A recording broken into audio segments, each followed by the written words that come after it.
Welcome to this combat. इस combat में जो क्वेश्चन हमने लिया है ड्यूअल नेचर ऑफ मैटर से लिया है। डिब्रोगली इक्वेशन में बोलूँ या डिब्रोगली वेव लेंथ बोलूँ तो उस पर आपका क्वेश्चन बेस्ड है।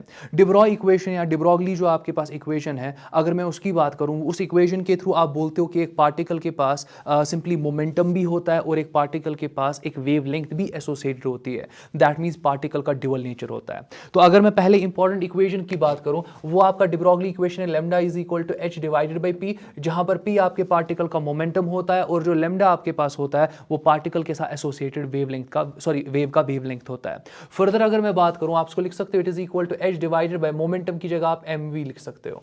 एक सेकंड वेट करो। फर्दर मैं इसको ऐसे लिख सकता हूं, it is equal to H divided by under root of twice M E के। ये और एक स्टाइल है इस इक्वेशन को लिखने का। अब इंपॉर्टेंट पार्ट ये है कि चार्ज पार्टिकल के लिए आप इस इक्वेशन को कैसे लिखोगे ये पता होना चाहिए। अगेन मैं यहां पे सारे फॉर्मेट यहां पे आपको दिखाने वाला हूं, इनको आप पेन डाउन करोगे अपनी जगह पे और इनको बार बार रिपीट करोगे और इनको रिवाइज किया करोगे before your examination.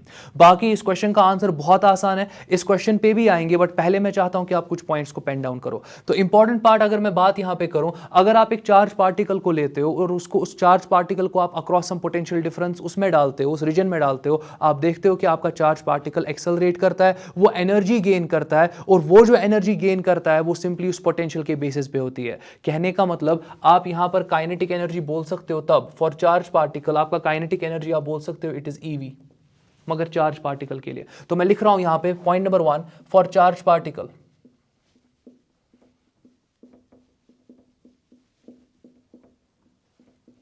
Charge particle के लिए मैं बोल सकता हूं lambda is equal to H divided by under root of twice M.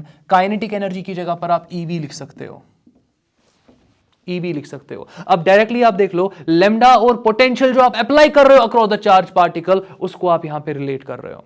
अब फर्दर मैं अगर बात करूं, अगर मैं यहां पे इलेक्ट्रॉन की बात करूं, इलेक्ट्रॉन के लिए H आपको पता होता है, 2 पता होता है, मास पता होता है, E का वैल्यू आपको पता होता है 1.6 × 10⁻⁻19। ये सारे के सारे कांस्टेंट बन जाएंगे इलेक्ट्रॉन के लिए। इलेक्ट्रॉन के लिए जो आपका डिब्रोगली इक्वेशन होने वाला है वो lambda E, rather de Broglie wavelength होने वाला है lambda E, it is equal to 12.27 divided by under root V angstrom. ये वैल्यू याद होना चाहिए ताकि क्वेश्चंस आप फिर जल्दी से कर सको। सिमिलरली अगर मैं बात यहां पे करूं, अगर मैं सिंपली यहां पर फॉर एग्जांपल प्रोटॉन की बात करूं, तो प्रोटॉन अगेन आप यहां पे लैम्डा पी लिख सकते हो। प्रोटॉन के लिए आप अगेन देखोगे H कांस्टेंट, उसका 2 कांस्टेंट रहेगा और प्रोटॉन के लिए उसका कुछ ना कुछ स्पेसिफिक मास होगा, E का वैल्यू कांस्टेंट आ जाएगा। अगेन आप इक्वेशन जब लिखोगे it will be 0.286 divided by root V angstrom. ये सारे चार्ज पार्टिकल्स है, इसीलिए यहां पर V आ रहा है, पोटेंशियल आ रहा है। अगर आपका पार्टिकल चार्ज नहीं होगा वहां पर आप इस स्टाइल का इक्वेशन नहीं लिख सकते हो, क्योंकि अगर आपके पास एक न्यूट्रल पार्टिकल है, एक न्यूट्रल पार्टिकल को पोटेंशियल डिफरेंस एक्सेलरेट नहीं कर सकता है। फर्दर अगर मैं बात यहां पे करूं ड्यूट्रॉन, ड्यूट्रॉन की अगर मैं बात यहां पे करूं तो मैं लिख सकता हूं lambda D it is equal to, again आप लिख सकते हो 0.202 डिवाइडेड बाय रूट वी और ये आपका एंगस्ट्रॉम आएगा। और अगर मैं अल्फा पार्टिकल की बात करूं, अगर मैं अल्फा पार्टिकल की बात करूं तो आप लिख सकते हो lambda alpha it is equal to 0.101 divided by root V, यहां पर भी एंगस्ट्रॉम आएगा। अगर आप इन सारे पार्टिकल्स को, अगर आप इन चार के चार पार्टिकल्स को सेम पोटेंशियल डिफरेंस के अक्रॉस यहां पे रखोगे, दैट मींस इन सब पार्टिकल्स के अक्रॉस अगर आप पोटेंशियल डिफरेंस सेम रखोगे, आप देखोगे सब जगह पर यहां पर अंडर रूट वी का वैल्यू सेम आ जाएगा। तब जाके जब आप कंपेयर करोगे आप देखोगे कि इलेक्ट्रॉन के साथ बड़ा वेवलेंथ एसोसिएटेड होगा, प्रोटॉन के साथ उसके बाद वाला ऑर्डर आ जाएगा, फिर उसके साथ ड्यूट्रॉन और उसके बाद alpha particle. That means for a common potential V, for a common potential V, तो मैंने यहां पर हर जगह पे कॉमन पोटेंशियल V ही लिया। आप देखोगे कि हर जगह मैं सेम पोटेंशियल अप्लाई कर रहा हूं। आप बोल सकते हो कि जो लैम्डा इलेक्ट्रॉन होगा it will be greater than lambda proton will be greater than lambda deuteron will be greater than lambda alpha. तो ये वाला पार्ट आ जाएगा। फर्दर अगर मैं बात करूं, ये तो चार्ज पार्टिकल के बारे में बात हुई। अगर मैं यहां पर न्यूट्रल पार्टिकल्स के बारे में बात करूं, देखो ये वाला पार्ट बहुत इंटरेस्टिंग है। और पहले मैं न्यूट्रॉन की बात करता हूं, मैं न्यूट्रॉन की बात करता हूं। आप लिख सकते हो lambda is equal to H divided by under root of twice M E के। मगर अगर मैं इस काइनेटिक एनर्जी को यहां पर इलेक्ट्रॉन वोल्ट्स में लूं, दैट मींस काइनेटिक एनर्जी आपके पास 10 जूल है, उस 10 जूल को आप इलेक्ट्रॉन वोल्ट में कन्वर्ट करो, फिर आप यहां पे सब्स्टिट्यूट करो, तब आप देखोगे कि आप इसको लिख सकते हो it is 0.286 divided by under root of e के। ये इक्वेशन जो है ना, ये रिजेंबल कर रहा है प्रोटॉन के साथ, बट फर्क ये है कि प्रोटॉन के इक्वेशन में आपको पोटेंशियल का वैल्यू पुट करना है, जब आप न्यूट्रॉन की बात करोगे, न्यूट्रॉन के इक्वेशन में आपको काइनेटिक एनर्जी ही पुट करना है, मगर काइनेटिक एनर्जी किन यूनिट्स में लोगे? इलेक्ट्रॉन वोल्ट के यूनिट्स में लोगे। ये चीज आपको पता होना चाहिए।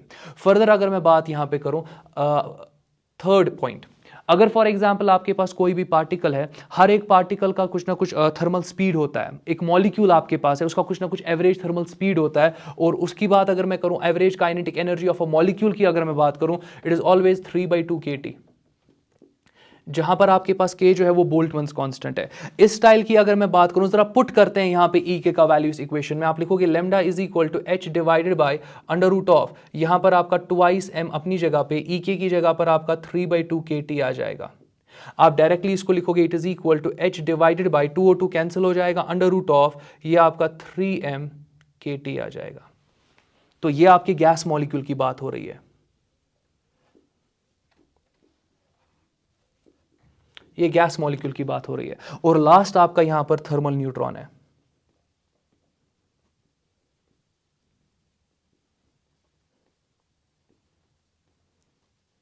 देख लो, अगेन इसमें थोड़ा कंफ्यूजन रहता है। दैट मीन्स जो क्वेश्चन आपको देकर है, अगर मैं इसको अच्छी तरीके से पहले एनालाइज करूं, डिफरेंट बुक्स को यूज करूं, तो मेरे हिसाब से कोई भी आंसर इसका सही यहां पे नहीं है अगर मैं बात करूं, क्योंकि जब भी आप यहां पर थर्मल न्यूट्रॉन की बात करते हो, थर्मल न्यूट्रॉन का जो एनर्जी होता है, काइनेटिक एनर्जी, वो सिंपली होता है kT, वो kT होता है।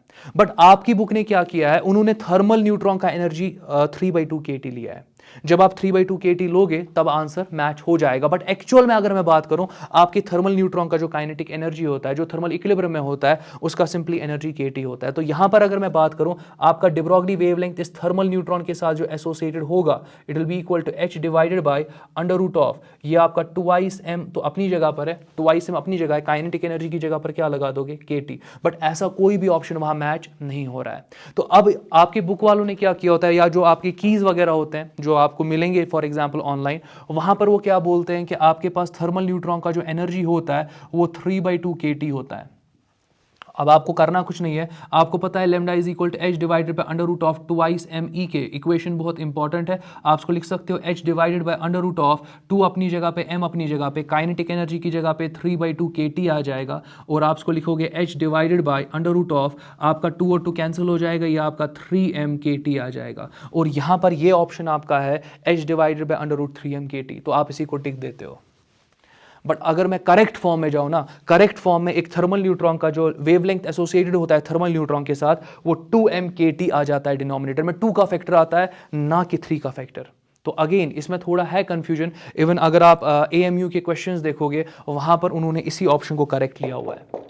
बट हाँ, आपके अब नीट में आया है ये क्वेश्चन, नीट में पूछा गया है ये क्वेश्चन 2017 में, तो मेरे हिसाब से आपको इसी के थ्रू जाना चाहिए, क्योंकि हर जगह आप देखोगे कि यही ऑप्शन देकर होगा। नीट में क्वेश्चन आया है तो उन्होंने इसी को सही कंसिडर किया है, आप भी इसी को कंसिडर करोगे। बट मैं अगर कहूं यहां पे ये सही नहीं है, ये एक्चुअल में सही है, तो आपने क्या देखा, हमने de Broglie इक्वेशन देखा, हमने de Broglie इक्वेशन में lambda is equal to h/p देखा, विच इज h/mv, फिर इसको यहां काइनेटिक एनर्जी के साथ रिलेट किया, ये बहुत इंपॉर्टेंट है। फिर इसके बाद मैंने यहां चार्ज पार्टिकल के बारे में बात की। चार्ज पार्टिकल के लिए आप काइनेटिक एनर्जी को ईवी के स्टाइल में लिख सकते हो। मैं ज्यादा यहां एक्सप्लेन नहीं कर सकता हूं, मैं बाउंड हूं टाइम के हिसाब से, बट जितना हो सकता है शॉर्ट नोट्स के स्टाइल में मैं आपके सामने यहां पे दे रहा हूं आपको। फर्दर बात कर लो, यहां चार्ज पार्टिकल के लिए lambda divided by h divided by under root twice m ev है, और यहां पर आप देखोगे कि अलग अलग पार्टिकल के लिए आपके पास ये इक्वेशंस आ रही है। अगेन और एक इंपॉर्टेंट पॉइंट, सारे वेवलेंथ यहां पर आपके एंगस्ट्रॉम में है। रादर ये वाला जो आपके पास वेवलेंथ आपको मिलेगा, ये भी एंगस्ट्रॉम में मिलेगा, मगर काइनेटिक एनर्जी का वैल्यू जूल्स में नहीं सब्स्टिट्यूट करना न्यूट्रॉन के लिए,